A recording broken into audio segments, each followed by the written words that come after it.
Hello everyone! So ito yung ating dinner ngayong gabi. Just steaks and salad. Actually, for 2 people lang ito.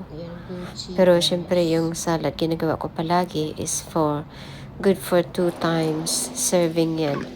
So for dinner at saka for lunch next day, yung salad lang.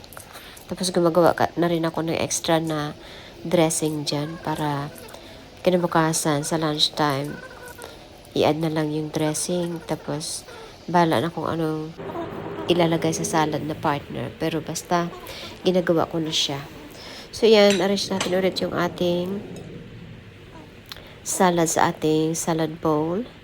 Ayan, so, kagaya na sinasabi ko, kinaugalian ko na siya, nagiging hobby ko na siya, nagawin yan. So, pasensya nga pala, hindi ako masyadong nag-video o nag-recording ngayon kasi nawalan ako ng boses. Nagkaroon ako ng flu, kaya yan. So ito, ngayon pala ako gumawa ng dinner. So kagabi, nagluto din ako kagabi pero hindi ako nag-upload ng video. Actually, may video ako sa ginawa kong dinner kagabi. Yun. Kaso lang, hindi ko pa ina-upload. So ito naman yung dinner ngayong gabi.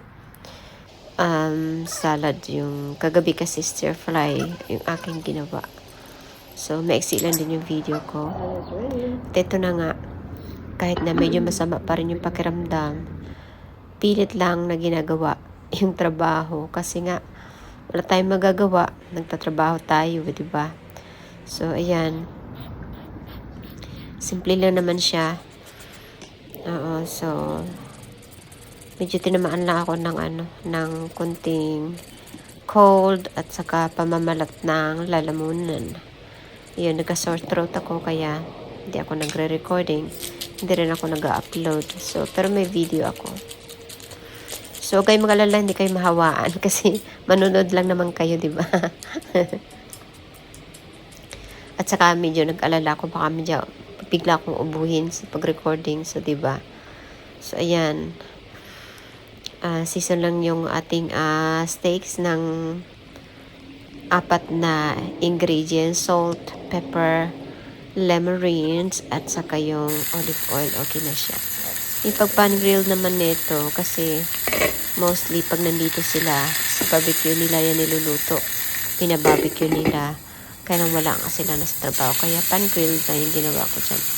So medium rare ang ating luto sa ating steaks. Kaya ko siya tinatakpan para hindi siya matuyo, hindi siya mag-dry. Magiging moist yung ating meat.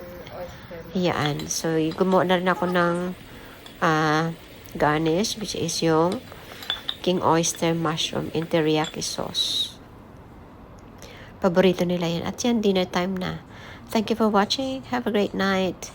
And God bless.